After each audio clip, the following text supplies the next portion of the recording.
Death Note. You guys have been requesting this since day one, so let's take a look at some interesting facts from this dark philosophical work. I'm Sasha Wood, and these are the top 10 shocking Death Note facts.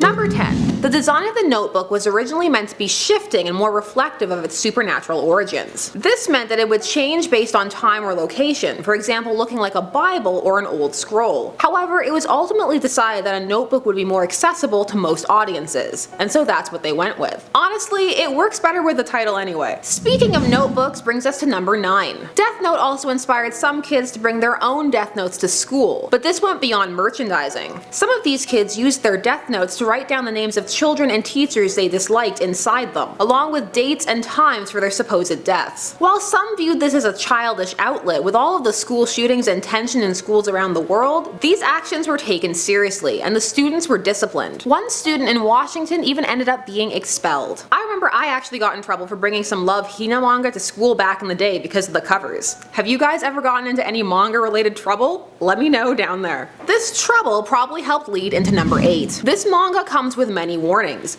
It was blacklisted in China to protect the physical and mental health of students. This was because the material could mislead innocent children and distort their minds and spirits. This again came after students were writing the names of people they disliked in their copycat notebooks, as mentioned earlier. Russia also had a petition to ban the manga by a local parents group after a 15-year-old girl committed suicide and volumes of the manga were found in her room. However, it was ruled in 2014 that the manga did not cause her to commit suicide. So yeah, people are really worried about this work. So let's get into the manga itself at number 7. RYUK's character design is one of the more memorable aspects of Death Note, hulking, menacing, and definitely demonic. However, originally the illustrator Takeshi Obata was planning on going with a more human and attractive design, but that was vetoed by the author Oba because he didn't want the focus to shift away from Light, the protagonist. That's right, there's a reason Light's so gorgeous. It's purposeful. It makes you question all of the preconceived notions about beauty being good. More abandoned ideas in at number 6. In the original pilot of the manga, there was a Death Note eraser. This could be used to erase a name from the Death Note and revive a person whose name had been written there. Personally, I'm glad that plot element was dropped. That would have been crazy and opened so many loopholes. There's enough zombie media out there. We don't need any more. Something we definitely do need at number 5. There is a musical adaptation called Death Note the Musical. This has run in both Japan and South Korea. The most recent run was in South Korea from January 3rd to January 26th of 2017. The productions are often notable as the majority of the roles are usually played by one actor. For those of you intrigued by this, there has unfortunately not been an English version announced as of yet. So if this sounds amazing to you, let's make it happen. Anything can be musical, you hear me?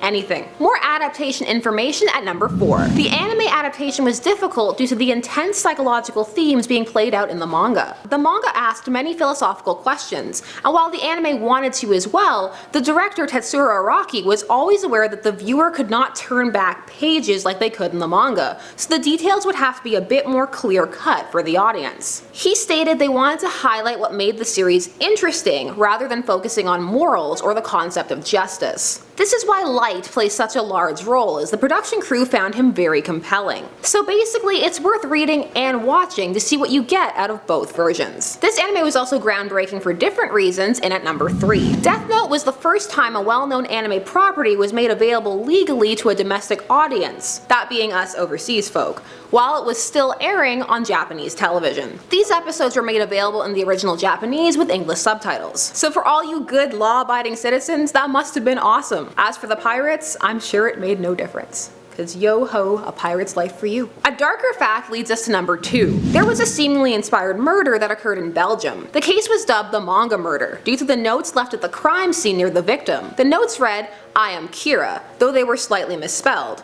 Kira, of course, being the name that Light goes by in the manga. The case has since been solved as of June 2013, but it received a lot of press in the Japanese media due to the potential Death Note angle. So what is our first fact? Well, number 1 is no one knows the author's true identity. Tsugumi Oba, the manga's author, is operating under a pen name. His real identity is actually a closely guarded secret. Some people believe he might be Hiroshi Gamo, but no one's really certain. It's more more common for manga authors to be private than it is for authors to be private over here, but Oba has taken it to the next level. Even those who have met him keep his identity a closely guarded secret. So those were the top 10 shocking facts about Death Note. Did you know them? Were you shocked? Would you like a more character-based part 2? Share all your thoughts and feelings and suggestions down below. I'm Sasha Wood, thanks so much for watching Top 10 Nerd. Like, share, comment, subscribe, and turn on that bell notification so you never miss another nerdy list. See you guys!